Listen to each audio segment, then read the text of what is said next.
As young girls, they are deprived of even a rudimentary education due to the household chores and babysitting,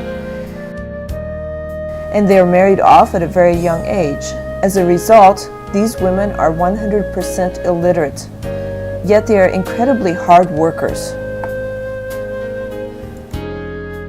Every morning, they sweep the dirt all around their house, and they head off to the fields to gather wood, to work the ground, or to harvest grain.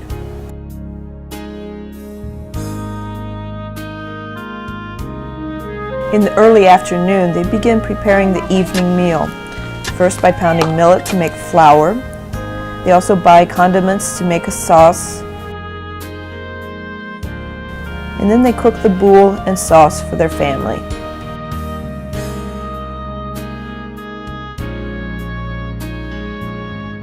Here, Rode shows us some fish that she's grilled up to last for the next 3 days.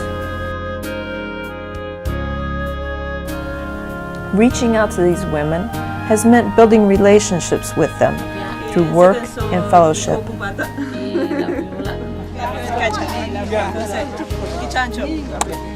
It also means teaching some to read to the point where they can publicly read just one verse of the Bible and give a short devotional.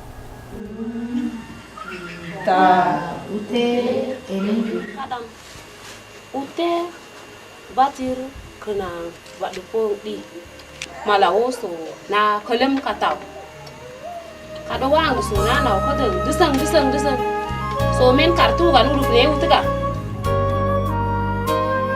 It means teaching others to sew by hand as well as with my treadle sewing machine so that they can sew for their children. And finally, it means opening the pages of Scripture to them that can themselves break through the ignorance and pagan traditions that imprison them.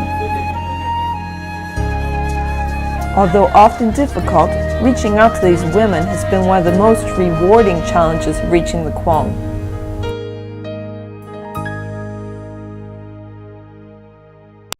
In our featured presentation, we talked about the need for men and women who are willing to give a lifetime of service to minister to the many tribes of Chad and of Africa who still have no gospel witness. But reaching Chad, Africa, and the world for Christ requires more than just church planters and Bible translators and teachers. For example, we rely heavily upon Carl and Sandy Hodges, who live in the capital of Chad, 200 miles away from us. Carl and Sandy purchase food for us, pick us up at the airport, purchase plane tickets for us, download our emails, and otherwise make life for us, as well as dozens of other missionaries from 6 mission boards, possible. After 40 years of service in Chad, they will be retiring soon. It is crucial to find someone to take their place. Otherwise, ourselves or another missionary couple like us will be requested to leave our work in order to fill the position. The list could go on. For one, we need someone to help Jack Snyder run the print shop to produce Christian literature. We need teachers and dorm parents for the missionary children. Chad in particular is not an easy mission field, but there's just such a need. There's so many people that need to hear the word, so many places yet unreached, untouched. People who need the scriptures in their own languages. So we need more people out in the mission field.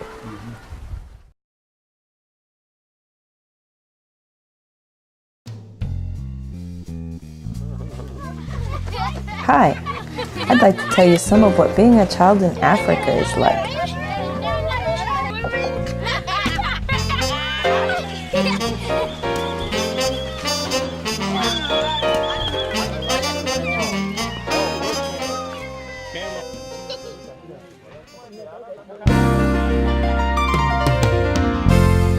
Most often, young girls don't even go to school.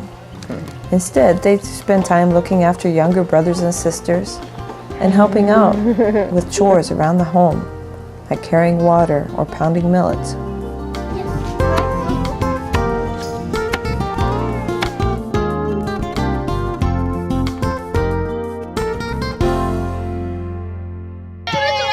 Here, some young girls are trying to make pounding millet fun.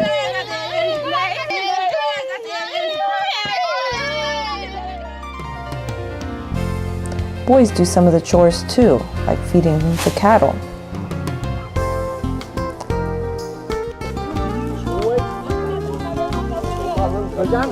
There's also plenty of time for fun. For the boys, that means catching fish, or playing games, or just playing around.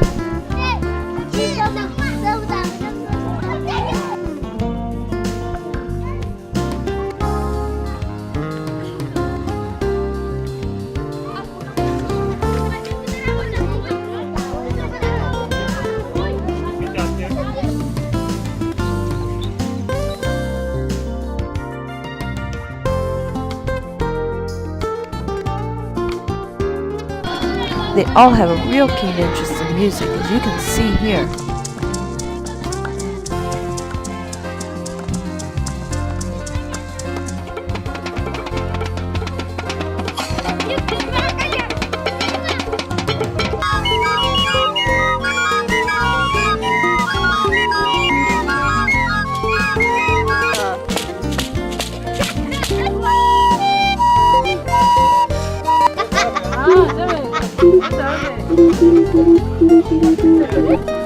So that's what being a kid in Chad is like. Why don't you come and join us?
Africans love music, and the Kwang people with whom we work are no exception.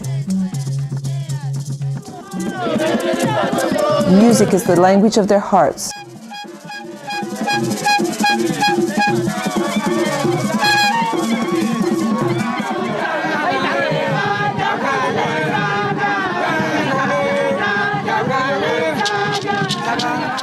People sing when they work.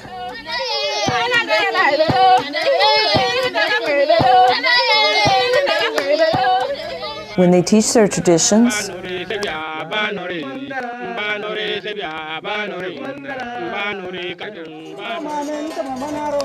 And when they retell the stories of the ancestors in song.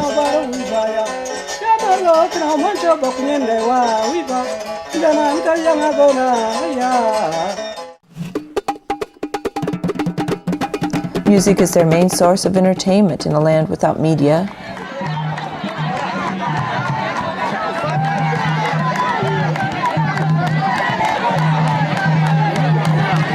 And of course, it's the most profound expression of their joys and sorrows.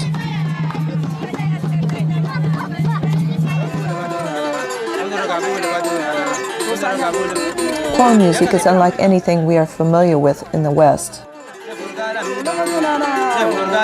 Besides using a 5-note scale in place of the octave that we're used to, they employ extremely complex rhythms and overlapping melodies in their songs.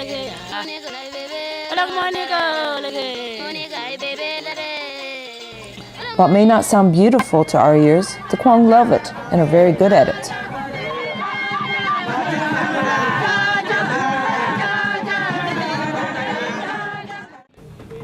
In a society where so few people can read and traditional methods of teaching are often ineffective, music offers one of the best means for proclaiming the gospel and for discipling believers.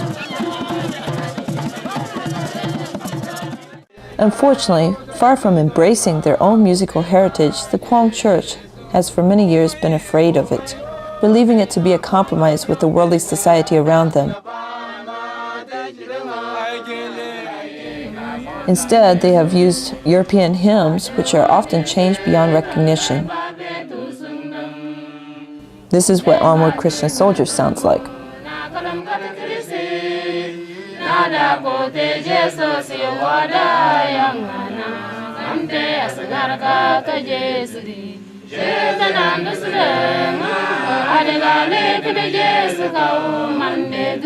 Nevertheless, with some gentle prodding, the church is beginning to see the value of their own musical heritage.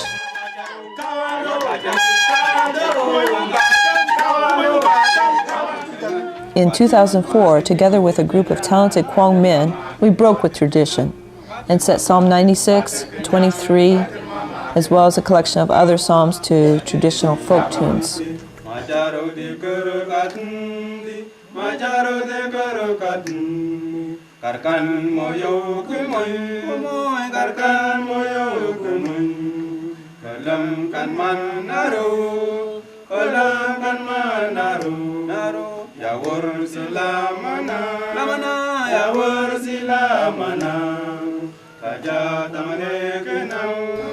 We really hope that these will be the first of many, and that Christ will be exalted for years to come in Kwang music.